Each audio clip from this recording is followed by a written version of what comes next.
Dito siya sanay. Ang daming bakla na nanonood ngayon kay Batman, for sure. Inaabangan ka talaga nila dito. Okay. At muli ang mananalo ngayong araw ay pipiliin ng ating mga hurados. Isa lamang pong paalala.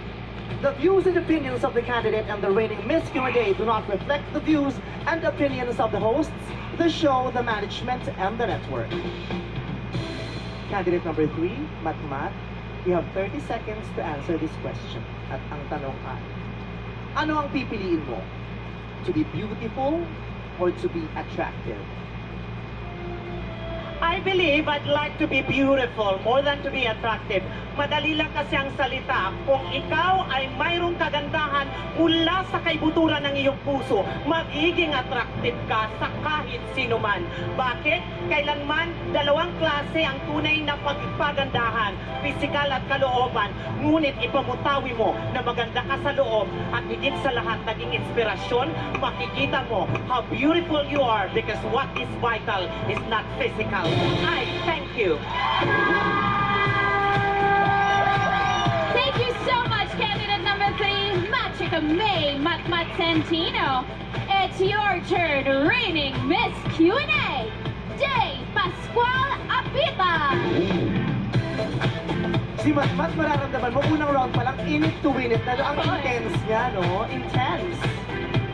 Ngayon mararamdaman natin ang intensity ni Day na kanina pa nag-aantay rin sa likod. Oo. Kamusta naman ang feeling, Day?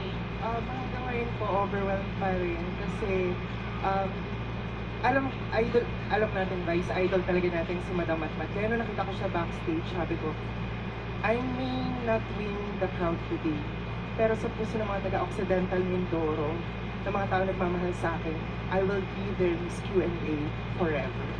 Opo. At saka, Naimat, pangarap ko talaga makaharap ka. So, matalo man ako ngayon. Alam niyo po, isang napakalaking karangalan na makaharap si Madam Matmat. Kaya, okay lang. Whatever be the result is, lalo na sa pamilya ko, pwede batiin sila. Happy birthday kasi baka last chance. Happy birthday sa lola ko, kay Inay Luz.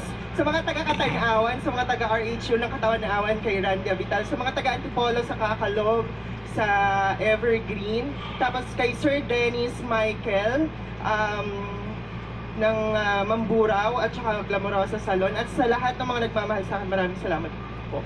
Vice, pwede nyo humiling isang-isa lang. Kasi na-overwhelm talaga ako sa mga messages sa Facebook. Merong isang taga-Occidental Mindoro, hindi ko po talaga siya personally kakilala. Paglaban ko daw, buong Occidental, kinto parang laban ng Pacquiao, parang kasi first time. Tapos, merong isang nag-post dun sa wall ko na sabi niya, alam mo Dave, inabangan kita nung Friday. Nung Saturday, yung mga anak ko, dahil wala kaming TV, nakikinood sila sa bahay, kapitbahay. Kaya lang unfortunately, umulan. Tapos wala silang TV. Binenta niyo yung baboy para mapanood lang ako. Maraming salamat dun po kay Julius Payas ng Kalintaan Occidental Mindoro. Bibigyan ka ni Vice ng TV, promise. Yung palayo? Charot lang! Sana diniretso mo na ako, hindi mo tayo nakaksay ng oras. Kala ko nagbenta na ng baboy. Alam ko po, Sunday, nag-chat siya nag-post siya sa Facebook na parang gano'n, na gusto mo i-benta. Oo, sige. Pero, Sige mo. May TV naman yung mga kapitbahay niyo. Sige, patadala kita ng TV dyan kung nasa kaman, nakausapin ko siya. salamat ba? At naramdaman namin ang pagiging emosyonal mo. At kaya naman sa pagkakataong ito ay hindi ka na namin tatanungin dahil sumuko ka naman na simula pa lamang para mapabilis ang mga pangyayari. Hindi, joke lang. Kayo pa, you have 30 seconds to answer this question.